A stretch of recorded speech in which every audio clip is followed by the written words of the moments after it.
Oh, geht schon los. Here's the World of Warcraft Deep Dive. Geht los, Leute. Let's go. The War Within Deep Dive. Ist es Ian? Bitte lass es Ian sein. Yes! Ian! Good afternoon, Blizzcon! Let's go! So good to be back. Whether you are here in the arena with me right in front of me, Liebe whether you're ihn. watching from elsewhere in the halls, whether you're joining us from the comfort of your home, thank you for taking the time to join me for this deeper, closer look at what's coming next in the War Within. I love you too! I love you, I love you, Ian! BlizzCon. So Morgan and Maria gave What you sort? kind of a sneak peek at some of what's coming. Today I want to spend a bit more time giving you more information on the core features of War Within. as Warte, well er as trägt a few sogar ein things Shirt, that didn't get stimmt. mentioned at all yesterday. So, Mann. beginning, just a little teaser there. What to begin, sort? Er hat's let's als talk delves. T-Shirt. So, what is a delve? As you heard yesterday, delves are these quick, bite-sized, epic adventures for flexible-sized groups, for either solo or with up to 5 players. They are role agnostic, so it doesn't matter if you're a couple DPS, if you're a healer and a tank, if you're a solo healer. We're going to make it work. We're going to meet you where you are, how you want to play.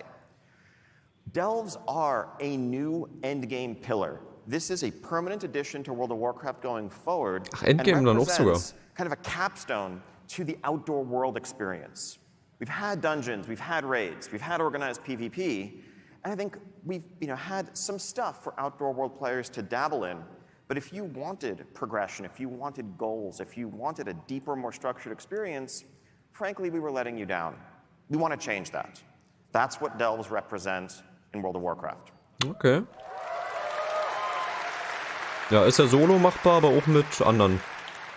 So structuring this, really we want to approach it as something that you are going to be engaging in all season long. Ich will was ich mit Amadon machen flexibility in kann. how you approach it, and the replayability of the content is kind of a mainstay of what it's all about.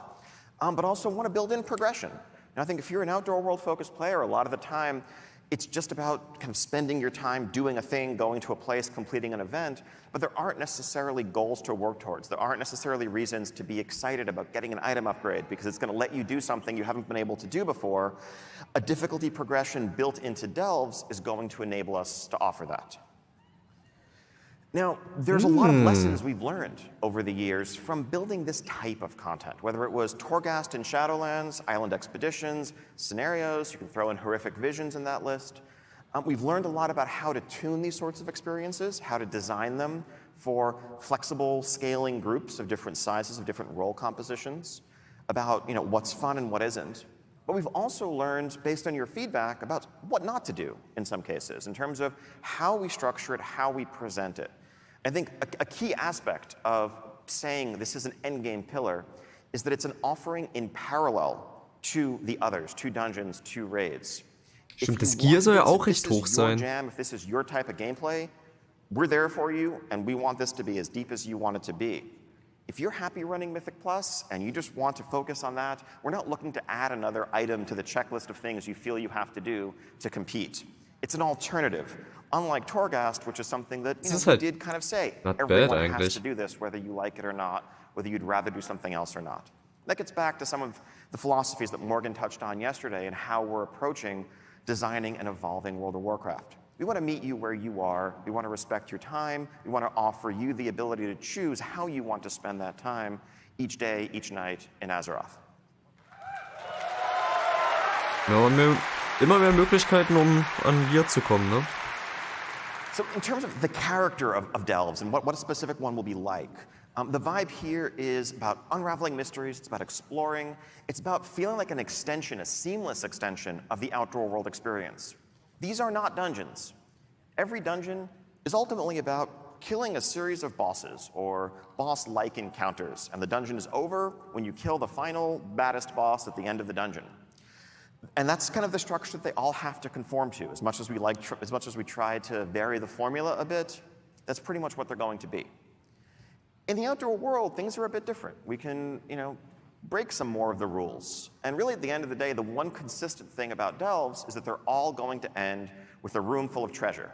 Some of those will have a final boss guardian in front of them. Others, you may be just exploring, traversing the delve, flipping switches, solving a puzzle, defeating lieutenants, gathering things that you need to open the vault door. We can vary the gameplay, we can vary the feel of the experience. These are going to be instanced experiences, but they are seamless. When you walk up to this, as I'll show in a second, a fog door at the entrance to a cave, at the entrance to a structure, you're just going to walk in, no loading screen, and now you're in a delve. You want to make sure this really feels like part of and an extension of the outdoor world.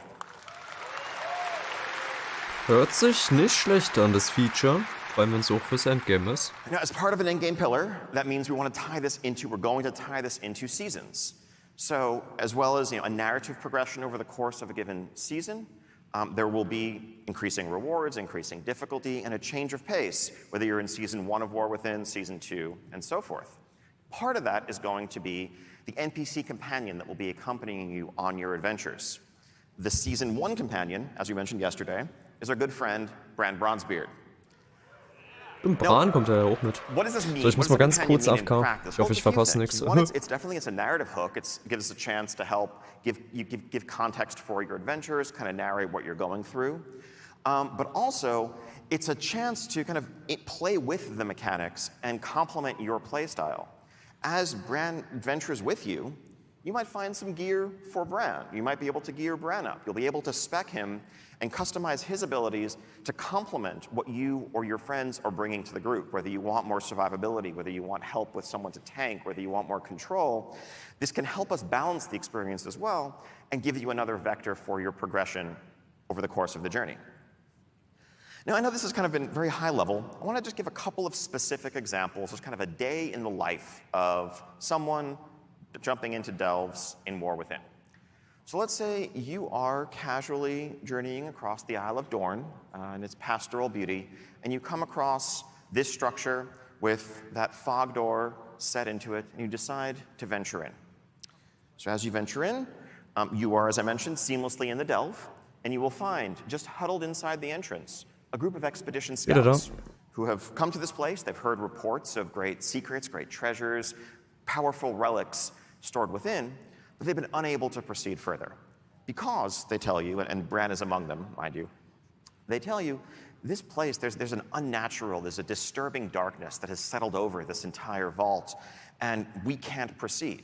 Fortunately, they have in their possession a relic that they have brought that is an enchanted candle that can light the way. It has a little light radius around it. Eine Kerze? If you think back to the Vault of the Warren's dungeon, if you remember that in Legion, what the basement was like, where it really felt like just like a dark, scary place, but you could have this beacon in the darkness to guide your way, you have one of those. But, they tell you, it has very limited fuel. They dare not proceed on their own because they worry they're just going to get trapped in the darkness and destroyed by the terrors within. But you, of course, being the champion who's come along, you're up to the task. So you take that candle with its light radius that will begin to shrink progressively as your limited fuel burns, and you take some steps into the delve. Now, who do you find in here? Well, Wait, also man kann noch nicht direkt komplett alles erkunden? More jacks Ist es so ein bisschen wie mit den Visions? But there's a lot of kobolds in here. And as you know, as any World of Warcraft player knows, where you find kobolds, you're going to find candles.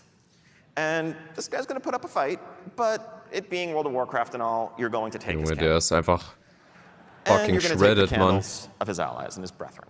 And, that will help fuel this magic light that you have, help keep the light burning so that you can traverse the entire delve, defeat a couple of lieutenant-type enemies, bosses, solve a puzzle or two, and at the end, you make your way into the vault room that Bran is able to open once you bring him there, and you find this mock-up, work in progress of a treasure room, heaping with riches, treasure chests of various shapes and sizes. Some of the smaller ones, you can just walk up and open, collect a range of items, currency, rewards, you name it. But you'll find a couple of extra large, resplendent chests in this room. Those may require special keys to open. Now, those keys you would obtain from doing kind of outdoor content, weekly quests. They're a bit more limited in how you can get them, but also allow us to offer and pace out the best rewards. Das They're on ist cool par with irgendwie. some other endgame content. Erinnert mich ein bisschen an das Suramat-Szenario. Grindable or anything like that, but it's an extension of your outdoor world loop if this is your playstyle. Now, let's say you come back to the same delve on another day. You might find that there isn't a magical darkness settled over the place. Instead, there are earthen locked in battle with kobolds, and you can help turn the tide of that fight as you work your way through, dealing with some different challenges along the way. Variety, replayability, lots of layers to the experience. Now, so you venture back out into the zone, heading off to a different corner of it, and you come across this cave surrounded by mushrooms. It's known in legends as fungal folly. Now, maybe not being the wisest adventurer, that sounds like a great place to enter, so you take a few steps forward. In here, you might find an environment where, whether it's due to unusual ores or whatever in the walls, the rules of gravity are a bit topsy-turvy. And you'll find mushrooms scattered around the cave that you can use as basically jump pads to help navigate the environment, to skip over enemies you want to avoid, to reach high up ledges that you couldn't otherwise get to.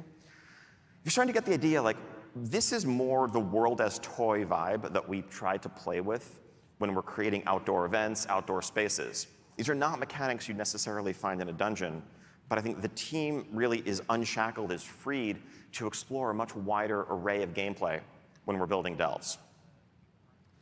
So let's talk a bit more about the loot. So actually, before we talk about the loot, these are the 12 delves that we currently have planned. Scattered throughout the 4 zones, each themed around the ecologies, each themed around the settings that you're going to find. Wenn die auch noch ein einzigartiges Design alle haben. Wait a minute, Morgan's slide said there were 13 delves yesterday. He might be right, but there also might be a secret delve that you have to explore a bit more to discover. That awaits you. So yeah, loot. Part of being a seasonal pillar means going to the Great Vault every week and getting to share in that disappointment that your raiding and dungeon playing brethren have also had the pleasure to enjoy. No way. Complete one delve or world activity? You don't feel left out. So you're welcome. So you'll know this isn't a delves row. This is a world row, and really that is enshrining these 3 PvP raids, dungeons, world. You'll be able to unlock some of these slots doing select outdoor world activities, as well as, of course, delves with better rewards from higher difficulty delves. Our thinking in terms of the rewards here, this is also. Guck mal, da sieht man auch schon das, was nächste Season kommt. Time Walking, Heroic, Mythic. 10 to 15 type range, accessible just via solo progression. Oh, was ist Far better geil. loot than you've ever been able to get before. Geil, Alter. Kisten, Weekly-Kisten für Open-World-Content. Fühl ich. And now, I'm sure this is, I know this is the delve section, but I'm sure there's folks looking at this and being like, wait a minute, what about the PvP row? Warte, stimmt. Hä, wo ist die... Don't worry, we got you. Wo ist die PvP-Reihe? We are removing the PvP row from the vault. We're doing that based largely on feedback that we've heard that randomness and PvP gearing maybe are not the best combination. I know it took a few years to get that message through Was to kommt us. jetzt? So the way this is going to work is instead, you're going to get a whole lot more conquest. You're going to gear up at the same rate overall, but you will have complete control over your gearing path, just spending your conquest on the items that you want. With easier catch-up, if you come in late in the season, you don't have to worry about having missed certain Ey, das ist so Fanservice. PvPs a lot and you raid. You don't have the awkward choice of that raid trinket versus the PvP item that's going to help your arena partners. Das ist so geil, also ohne Witz. Mehr Conquest, da musst du dich nicht mehr ständig entscheiden zwischen M+ oder PvP-Gear, wenn du beides farmst. Just good news for everyone. Now, aside from, just power, also you get silly hats. Nothing more to say here. Oh mein Gott. These just... Ich will so einen Pilzhelm und so eine Kerze. These are just a few examples of the array of cosmetic rewards that will be exclusive to delves, reflecting the varied ecologies and environments you're going to be facing. So, silly hats, ich World of lieb's. Warcraft. Less silly, just as, let's say, Mythic Plus players have amounts that they can earn over the course of a given season, this customizable flying mount will be exclusively available through thorough completion of the delve experience. You'll note the customizability of it. This will be customizable the same way you can customize your current Dragon Riding Drakes at the Rostrum. Das ist so verdammt geil. Also dieses Anpassungssystem, was wir jetzt von den Drachenmounts kennen, das übernehmen sie auch jetzt so wirklich für It's pretty cool. I love our artists. all die neuen Sachen. Okay. Up next. Oh, Warbands, da bin ich jetzt so gespannt. Geil. Richtig geil. I feel like I could probably just save 10 minutes this panel by just saying account-wide everything and like just click through the next slides. But it kind of that. So I don't know if you guys know this, but turns out y'all play a lot of alts. I'm sure that actually the number of characters per person in this room in particular is like some insane average. But the average WoW player today plays multiple characters. The two-thirds of players who have a level 70 have multiple level 70s. Half of players have 3 or more. Most people are playing multiple characters a week. And that's not something the game, it's no secret, has always done the best job of supporting. Now, part of that is because World of Warcraft 20 years ago was built with very different assumptions. And I both mean design-wise, but actually engineering-wise as well. The infrastructure and the architecture that was built. Back then, Transmog Farm für all deinen Chars auf einem Chart, das ist so geil, ey. Was far from the norm. But we've kind of inherited, we're still Ich hab working da so with, Bock reinzugrinden, ey. those foundations to this day. And so when we get requests for them, when we talk about all friendliness, we try to do it, but we're often working against, we're swimming upstream, given the underpinnings of a system that were never designed for this. And that's why you get some, frankly, pretty clunky solutions, like, well, if you want to transfer this currency to your alt, go to a vendor and spend some to buy a different box that contains account-bound currency that you can then mail to yourself, log out, log back in, take the box out of your mailbox, and open it on your alt. Congratulations, you have moved 300 supplies. Sad but true. So ist es aktuell. Elegant design, ladies and gentlemen. What if we didn't have to do that? So at its core, Warbands is, what if we just rebuilt those foundations and created a new future, both for the things we want to offer today and the things we'll be able to in the future, so we're not fighting against the nature of the system, but instead it complements what we want to do. Now, the focus here is really making it convenient, removing barriers, removing awkwardness in playing alts. We don't want to actively necessarily encourage it. People already want to do it if they do it. One thing the system is not going to be is something that awards you power or makes your main more effective because you have done things on other characters or anything along those lines. If you want to play alts, do so. If you just Dann sollen die das aber auch mit den ganzen Abzeichen, die es gibt, so umändern, dass man dankbare Garm und so aus Shadowlands umherschicken kann.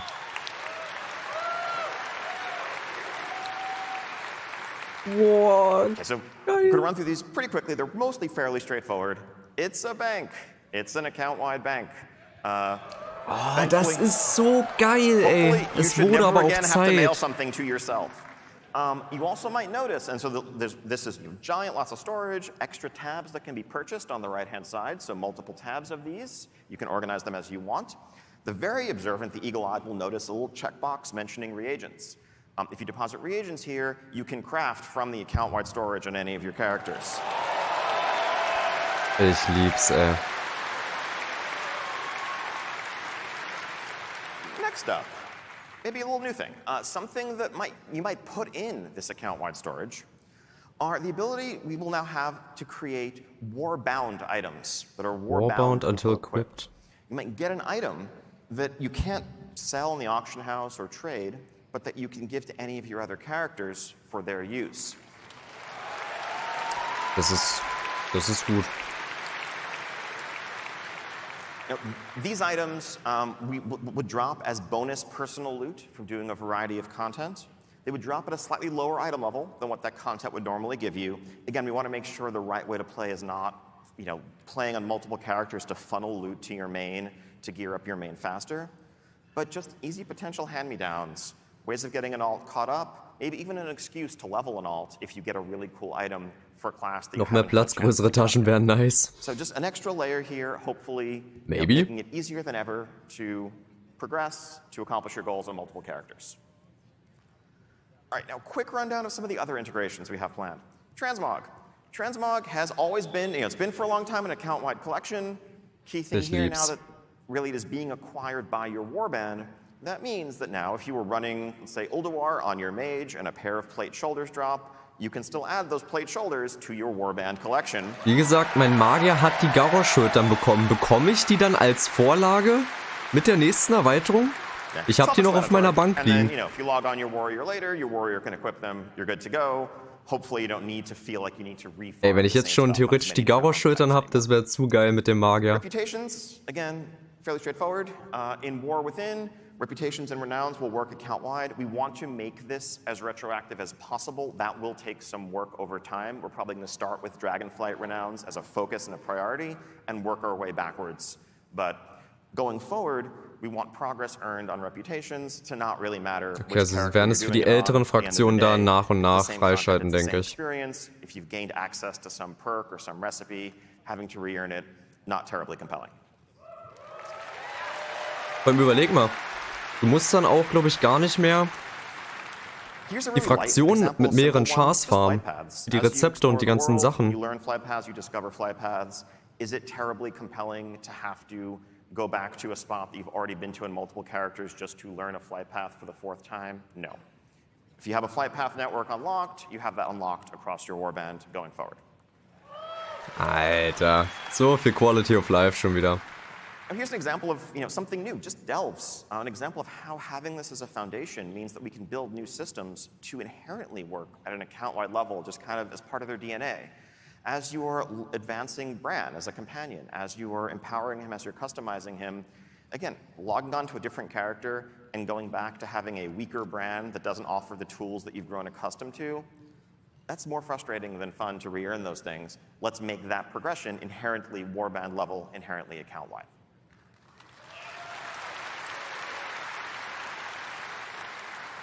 And achievements. We've had account-wide achievements for a long time. No secret, they have the little blue bar over them, indicating that they function at an account-wide level. What Warbands allows us to do is kind of invert that paradigm and change the vast majority of our achievements to be account-wide, to have that actually be the new default. So if you do part of this PvP or crafting or other achievement on one character, part of it on another, your Warband can earn the achievement. Once your Warband earns it, you've earned it. Again, you, the player, are doing the thing.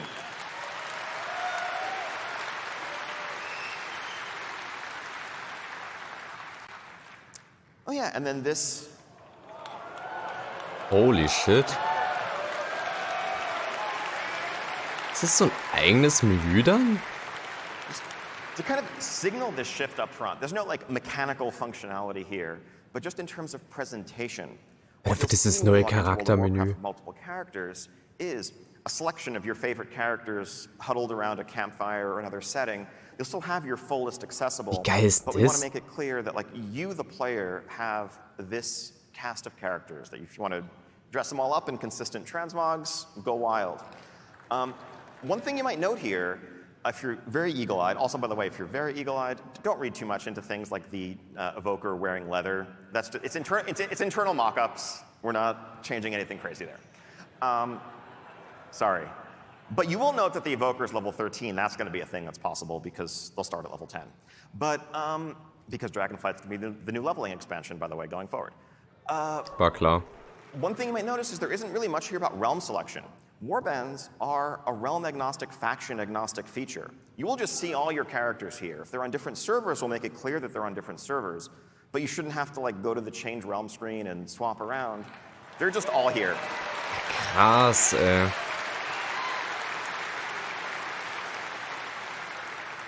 Okay. Hero talents. Oh, jetzt wird's interessant. So, at their core, this is a chance for us, as we continue to evolve and advance our class system, to explore some deeper class fantasies, to look at iconic archetypes like the Farseer or the Dark Ranger or the Mountain King, or others often inspired by major heroes in the Warcraft universe, other times by fantasies that we've heard are really resonant with players, and focus the continued expansion of our classes in that space. Now, Morgan said this yesterday, just to restate, this is a completely flexible system. It's as flexible as your current talents and specs. Nothing like covenants or anything like that. Anytime you could change your talents today, you can change your hero spec You can swap around your hero talents. They're just talents. Now, some of our goals here, of course, we want to offer progression, but we want to do so, frankly, while managing complexity to a certain extent. When we started planning for War Within, we knew, all right, we're going to raise the level cap by 10. 10 new levels means 10 new talent points. The kind of default option for us would have been to take the existing class and spec trees and just add a couple more rows to each of them, add new points to spend. But we've been down that path before. We know exactly where that leads 15 years ago. There's a tremendous Wisst ihr, was mir gerade einfällt?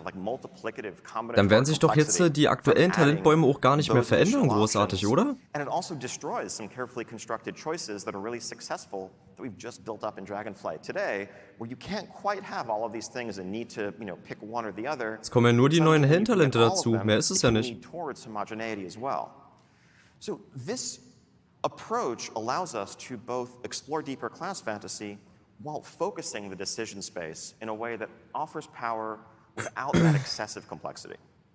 So the way it's generally going to look is a third talent tree. Again, as mentioned yesterday, at the center of your screen, you have class, you have talent, and in the middle, you have hero talents. You'll note, so there are 10 nodes. There's an initial node that you get as a starter node at the top that you'll get initially when you unlock the system at 71. And then 10 more nodes to unlock. You will get all of them on the way to 80. At level 80, you will have this fully unlocked, similar to Legion artifacts, let's say. So you don't have to agonize over, where you're placing any choice along the way. Now, the choices that you will make are which hero spec do you want active, and also there will be choice nodes within the trees, just as the class trees and the talent and the spec trees currently have, which you can toggle, adding quite a few permutations to the system as a whole. If you want, as a kind of simpler collapsed view, once you've hit max level, you can just condense it down to only show the choice nodes for easy swapping back and forth to customize your spec for whatever activity you're setting out to do. Now, I want to take a little bit of time to quickly walk through a couple of trees to give a sense of the sorts of things you might find in here. Again, all of this is subject to change, all subject to iteration and the extensive feedback we know we're going to get. I'm going to use druids a lot as an example here. I'm going to focus on the case of a balanced druid. Part of why the team starts with druids is because y'all are complicated. We figure there's 4 specs, 3 roles. We figure let's try some of the hardest cases first when proving out a design. It's nothing against the mages, warlocks, paladins, etc. But there's a reason why you probably tend to see more druid examples than other classes, because we figure if we can make it work for druids, the rest will be okay. The 2 options available to a balanced druid are this Keeper of the Grove tree and Elun's Chosen. Keeper of the Grove is available to balance and restoration. Elun's Chosen is available to balance and guardian. The former focuses on calling the forest to your aid, on summon treants, and augmenting their abilities and what using that cooldown means for your gameplay. Elun's Chosen focuses on augmenting your lunar abilities, many of the arcane damage, moon-themed abilities for both specs. Let's look at the Keeper of the Grove tree first. The first node that you're going to get as you just opt in. Ich hoffe, die zeigen noch von ein paar anderen Klassen die hellen Talente. Throughput while treants are out across the board. This just kind of emphasizes thematically what this tree is about and makes pushing that button, having the treants out, more important to you in every regard. Some of the nodes in these trees are just going to be simple, straightforward passives. Not everything is going to double and triple down on the same treant ability. Some will, like this, regardless of what spec you are, make your treants add additional damage. Oh, by the way, if anyone's worried, wait a minute, but what about the auto taunt? That's a mess in dungeons. We'll let you opt out of that. Don't worry. Or passives could just augment your abilities, your resource pool, and just make you a better druid. An example of choice node, again, this can be about doubling down on and getting more out of having the treants active. Or maybe you really don't want all of your eggs in that basket. Even though you are going into this tree, you want the treants to be important to you. You don't want 100% of your throughput to be focused in that window. You'd rather just have some baseline improvements to all of your abilities, or to some of your core abilities. This is one of the simpler choices available, but the idea is 4 different opportunities to nudge your gameplay in one direction or another within this tree. A capstone talent, again, is often likely to double down on and amplify what the initial point was, just reinforcing that having the treants out is going to be a peak, a spike in your potential, something that you're going to plan around, and just amplify the overall benefits that you're achieving from that. Now, pivoting to Elun's Chosen, again, this is lunar themed and shared with Guardian Druids. So the first point here is going to call out 3 specific signature abilities to balance one Guardian and make them meaningfully more impactful to your gameplay. If you're a Guardian Druid, for example, you might read this and realize that, like Lunar Beam is going to become a pretty powerful defensive cooldown, especially in dungeons. You have a big pull going on. You're leeching a lot of damage back from what you're doing. This is now something that you can really count on and plan around as you approach your gameplay. On the Moonkid side, this of course adds an extra layer to planning and throughput in your rotation. Noting a couple of these things that we're modifying may be deeper optional talents in your existing spec trees. We also, where we can, want to offer ways to make sure that you can trigger those effects even if you don't have the baseline talent, though you'll probably want to as well. So this talent just has Fury of Elune triggered as you're doing your regular rotation when you Moonfire, both just naturally, it's a powerful effect that's going to fire more frequently, but also to the extent that the rest of the Elun's Chosen tree is tying into it, you'll get those benefits as well. A couple of more passive examples here. Again, just doubling down on magnifying your arcane lunar throughput, and a final capstone ability for this tree that is further reinforcing these core that have already been augmented. Leave this slide up for a while. These are our current plans for all 39 of the hero Death Knight's Online? Specialization. Some cool fantasies here to explore. Hellscared, definitely Demon really curious to hear community feedback on all these, which are exciting, which are most resonant, which sound, frankly, maybe a bit lame. Are there any that Magier Sun Fury, holy shit. Not seeing on here?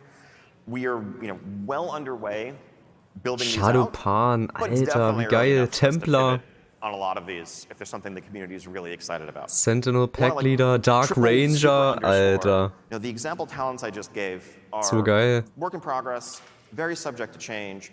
Probably no part of the game is more prone to iteration, and for no part of the game is the community input more essential than class design. Packst dann erstmal schön als DK deine Vampirkräfte aus. When we move into our alpha, probably in the spring, we want to have as Alpha im many, if not Frühling? all of these hero specs playable from the start, so that we have the entire Ist alpha da and vor beta einem window Archon? to iterate on them, to replace the things that aren't working, to dial them all in, to Geil. where everyone's going to be excited about what they're getting in War Within. It's a long road ahead. We can't wait to share that journey with you and really just collaborate, discuss back and forth every step of the way.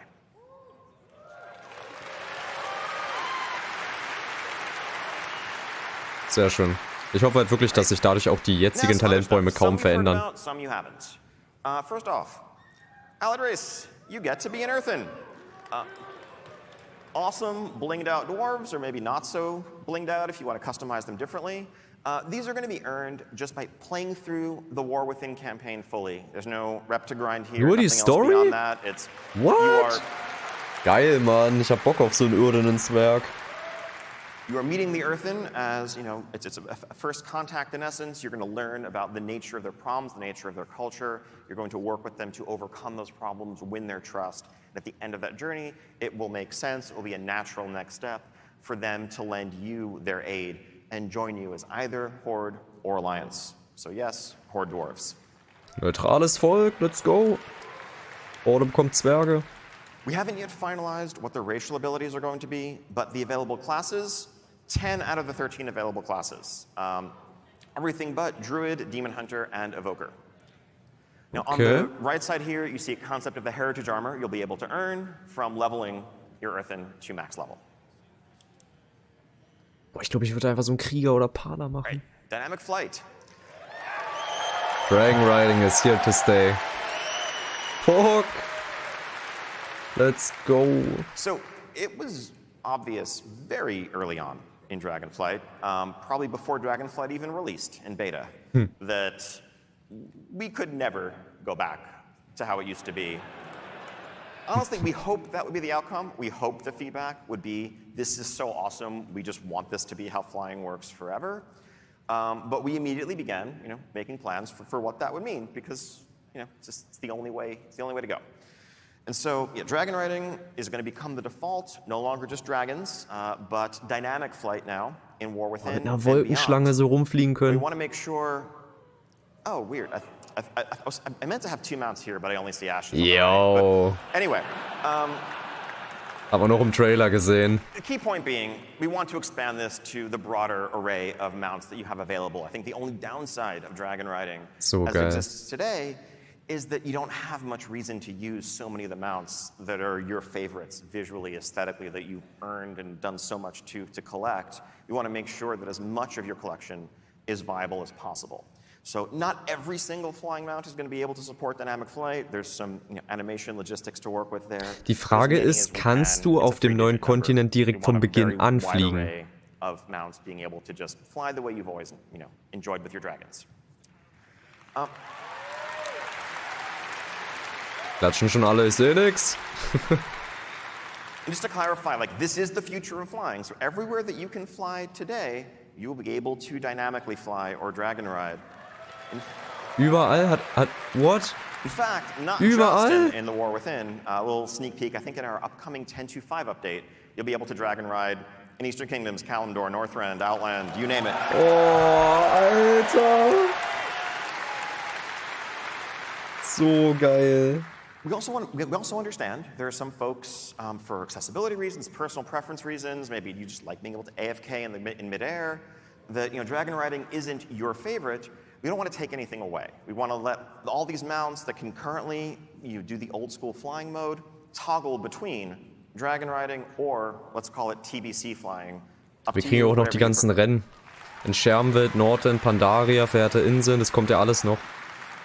And again, to be clear, dynamic flight will be available from the very start when you go to Castlegar and the Isle of Okay, Dorne, krass. as it was in Dragonflight. Direkt zu Beginn. Kannst direkt wieder fliegen.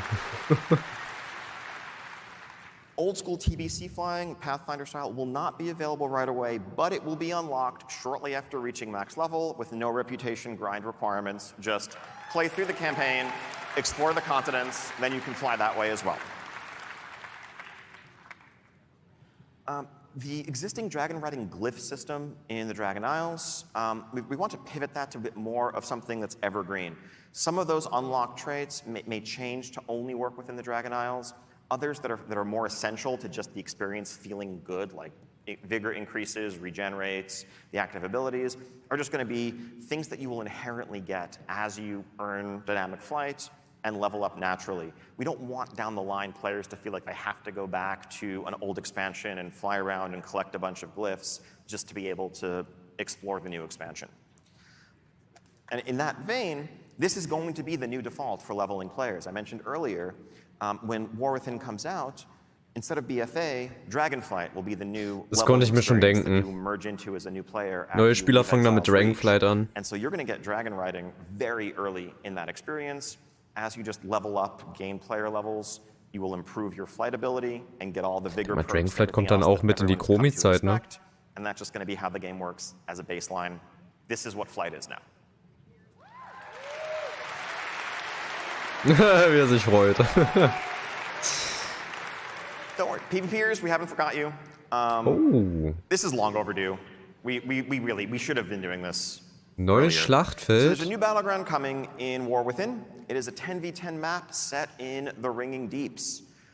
This is inspired by Silver Shard Mines with a few Ich hab's twists. so The gewusst. Ringing Deeps are a place that's full of natural resources. That's very sort of thing that the Horn Alliance Wie would be like Tiefenwindschlucht mit den skirmish over. Minen. I'm going to show you a very rough, early, kind of like top-down mock-up of the layout here.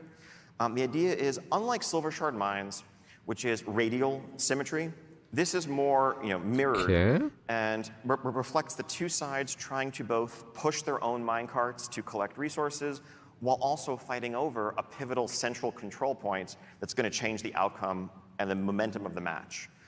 This is something that the team has actually been playtesting internally a bunch over the last couple of weeks, having a blast with. When we make battleground maps, we don't really artify them. We keep them really rough, which is why I don't have any good images to show just yet, because it really is all about the layout. There's no point making it look pretty if the spacing isn't correct, if the exact paths aren't correct. That's going to be the next step. Can't wait to get this in front of everybody to start testing in alpha and beyond. And this isn't just a one-off. we want to keep adding new Battleground maps going forward. This is an essential part of the game. Sehr schön. And I mentioned 10v10, but we are just about to undertake a little 8v8 solo queue RBG experiment in 10.2 in a week or two. So depending on how that goes, you may be experiencing this one 8v8 as well. So stay tuned.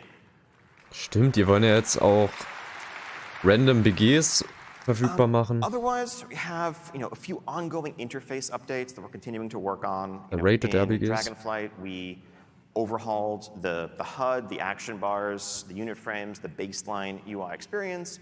We made it clear at the time that that was just the beginning. This is something we want to continue chipping away at, updating different pieces of the UI to be more streamlined, better reflective of the modern gameplay experience. So just a couple of examples here. So the spellbook, we are looking to modernize, update, actually make use of more than like a 1024 by 768 monitor resolution.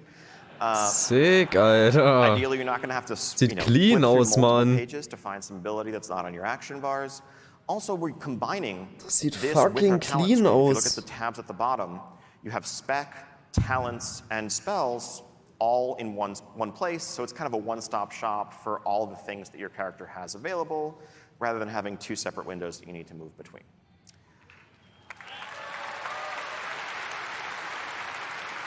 I like it. Some light updates here. I think improving the overall Bisschen aesthetic übersichtlicher mit den of the Quests. quest log, the quest window. Think if this is harder to show off just in a single screenshot, but we are adding a bunch of filters to allow you to hide and show different objectives, to see more quests available at once, to filter your log for the Auch things not you bad. care about most. We also have a full pass in progress on our quest iconography to make it easier to differentiate between daily and weekly quests and remove our reliance on just shades of color as much as we do, which really it is a color blindness issue for the range of quest bangs where the only difference is what color it is. And again, this is just a couple of examples of ongoing efforts. This is a project that will never be done. We're just going to continue improving and updating different aspects of the UI as we go.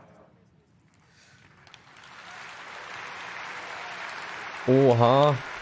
Yes. Serverübergreifende This one Gilden. basically speaks for itself. I've mentioned earlier, your warband is a cross-realm construct. So sick. Increasingly, so many of the activities that players engage in socially span multiple realms. You have a Ray group, you have a Mythic Plus group that you run with, group that you PvP with, but you can't be in the same guild together. Not any longer. That's a thing that will change when War Within comes out. Apply, recruit. Server shouldn't matter when it comes to joining a guild, when it comes to being in a guild, when it comes to accessing the perks of being in a guild. So viele nice changes. And people may be wondering, wait a minute, what does that mean if now guilds are cross-realm? What about Mythic raiding? If your guild is cross-realm and your guild wants to raid Mythic, you should be able to do that day one. So no more realm restrictions there. The Hall of Fame will still exist, just kind of as a memorial of accomplishment, but it's not going to be tied to unlocking anything anymore. That's just there day one. And really, just philosophically, this is another step towards one of our goals of just tearing down barriers, making the game as social as possible, making it as easy as possible to play with who you want to play with, regardless of your server, regardless of your faction. As much as possible, if you want to play WoW with somebody, let's make that happen.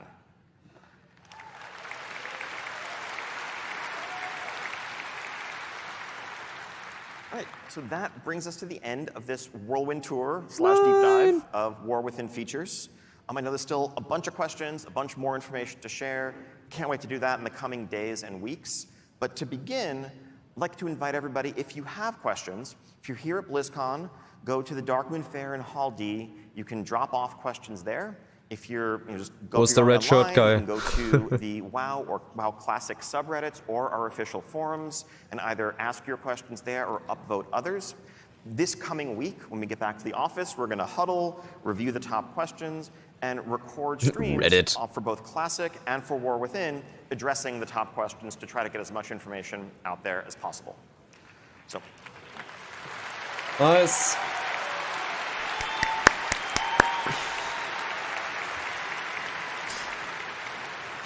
once again, thank you so much for joining us. We are so excited to begin this journey together with you. Can't wait for the war within. Enjoy the rest of Blizzcon. Enjoy the rest of the weekend. I love you all. Wir lieben dich, Ian. Dankeschön.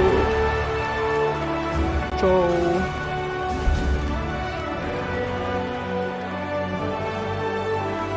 Sehr schön.